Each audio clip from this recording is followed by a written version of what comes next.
Hello students, in the previous video we have already done the concept regarding maxima and minima and two derivative tests that we use to check the function is maxima or minima and to find its value. So today we are going to do the questions based on those concepts. So my first question is, we have to find the local maxima and minima of the given functions and the respective values. Means we are going to find the point of local maxima minima as well as the value of the function, maximum value or minimum value of the function at that particular point. So let us start with the first question. The first question is g of x is equal to x cube minus 3x. So we will try to find the local maxima or minima by using our second derivative test. Let us see how we do it. So in second derivative test, my step number 1 is to find the first order derivative of the given function. So in this case, g dash x is going to be equal to 3x square minus 3, right? Now we are going to put it equal to 0, step number 2. So my equation will be 3x square minus 3 is equal to 0. So x is going to be equal to plus minus 1. So these are the two critical points I have got, right? Now let us take it one by one. In the second order derivative test, after finding the values of x, we first find the second order derivative of the given function, that means g double dash x, and one by one we are going to put the values of x in this second order. So the second derivative test for this function is going to be 6x, being a constant it will give you 0. So my g double dash x is coming out to be 6x. Now first we are going to put x is equal to 1. For x is equal to 1, g double dash x will be 6 into 1, which is going to be a positive number. And if your second order derivative is positive, then this point or this value of x will be the point of local minima, right? If the second order derivative is positive, then that point will be the point of local minima. Similarly, we will find for x is equal to minus 1. For x is equal to minus 1, my g double dash x is going to be negative. And if it is negative, that means this point is the point of local maxima. So x is equal to minus 1 will be the point of local maxima.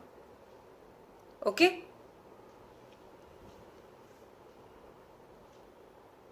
Now the second part of the question was, we have to find the local maximum or minimum value as well.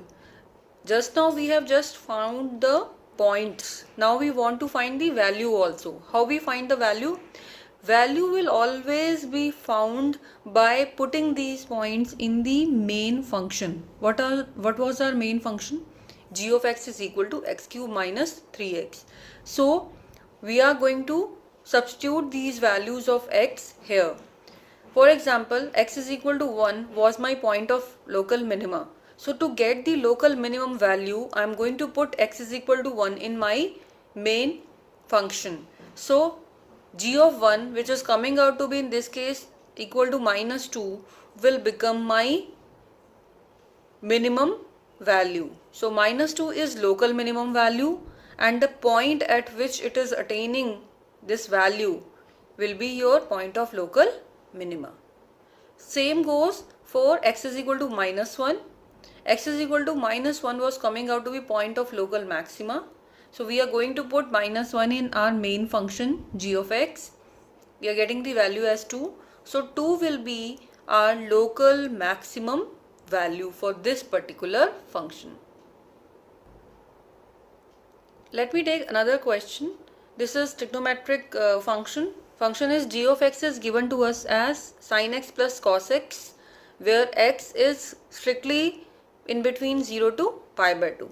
Okay. So as per my second order derivative test, first I will find the first order derivative. So that is coming out to be, in this case, g dash x is coming out to be cos x minus sin x, right? Now the second order derivative of the same function is going to be, derivative of cos is going to be minus sin x, and sin x will give us derivative as cos x. So my g double dash x is equal to minus sin x minus cos x. Now what we do, to find the values of x, we put g dash x, that is first order, equal to 0.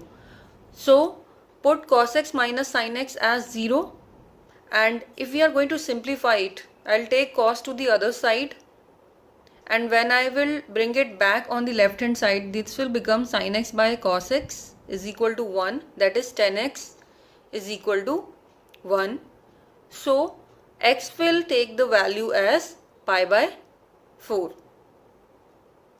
which clearly belongs to my given range for x. Okay, since there is only one value of x coming out, so I will check my second order's derivative sign on this value only. Okay, so let us try to do that. G double dash x, as we have already found, is coming out to be minus sin x minus cos x. So we will replace x with the value pi by 4. So if I replace it with pi by 4, I can see that after simplification I can take negative outside. This will be sin pi by 4 plus cos pi by 4. So the final answer will be negative. Here in these questions, whenever you are testing we are doing on the second order derivative, we are not interested in the final value. All we want to know is that what will be my ultimate sign, whether it will be a positive sign or negative sign. So I can clearly see, being in first quadrant, they will give me the positive sign and outside sign is negative. So ultimate sign is going to be negative only. Okay. So my second order sign is coming out to be negative, which means that x is equal to pi by 4 is point of local maxima. I'll repeat, if my second order sign is coming out to be negative, then that particular point will become point of local maxima, and if it is coming out to be positive, then this will become point of local minima. If you are interested in knowing that how and why we are getting this as local maxima or minima, that I am going to explain you in some other video. Now once you have got your point, how we are going to get the value? Value we always get when we put this point in our main function, that is g of x. So we will replace x here in g as pi by 4. So this will become sin pi by 4 plus cos pi by 4. So you just simply solve it by putting the value as 1 by root 2 plus 1 by root 2. Add them and your ultimate value is coming out to be root 2. So I can say that my x is equal to 4 is point of local maxima and root 2 is local maximum value. Let me take another question of same type almost. You can see this is f of x is equal to sin x minus cos x, but my interval is from 0 to 2 pi open interval. Okay, so same steps we are going to involve. Step number 1, find the f dash x, which in this case will be cos x plus sin x. F double dash x is coming out to be minus sin x plus cos x. If I derivate this, this is what I am getting. Then we put f dash x is equal to 0 to get all the possible values of x. Now if you are going to solve it, this will be cos x plus sin x is equal to 0, which means sin x is equal to minus cos x, and that will give me tan of x is equal to minus 1. Now in between, my x range is given to me in the question as starting from 0 to 2 pi. So I will look for all those values of x which satisfy this equation and which lies between this range only. So I can clearly see one thing, that since tan x is equal to minus 1, so in quadrants, which quadrant I can take? I can take either quadrant number 2nd or 4th, because in these two quadrants my tan will be negative. How we find it? Just take the magnitude of this, it is 1. So when tan x take the value as 1 at tan of pi by 4, right? Since we want negative sign, so we have to write pi by 4 in the combination of either second quadrant, which could be pi minus pi by 4, or in the combination of fourth quadrant, which is giving me 2 pi minus pi by 4. So if we are going to simplify these two values, I am going to get 3 pi by 4 and 7 pi by 4. So these are the two critical points we have got for the given function. What is the next step? We put these two values in the second order derivative and check the sign. So one at a time, you are going to put x as 3 pi by 4 and then as 7 pi by 4. So if I substitute x as 3 pi by 4, my f double dash x will be minus sine 3 pi by 4 plus cos 3 pi by 4. Just apply your quadrant rule. The value is coming out to be, if you can write sine 3 pi by 4 as sine of pi minus pi by 4 and apply your quadrant rule.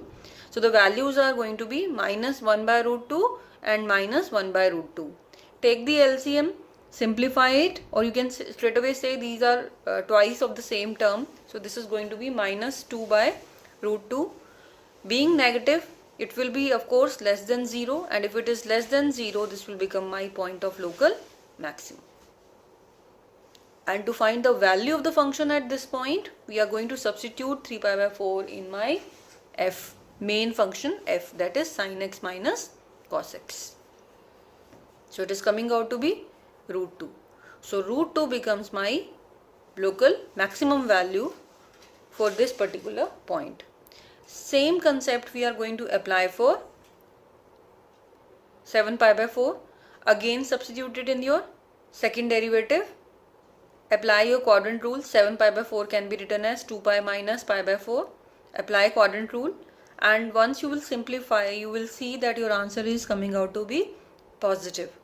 And if it is positive, this will become point of local minima. And how we get the local minimum value? Just by substituting 7 pi by 4 in my function f of x. So in f of x, you are going to replace x as 7 pi by 4, which is giving you the ultimate value as minus of root 2.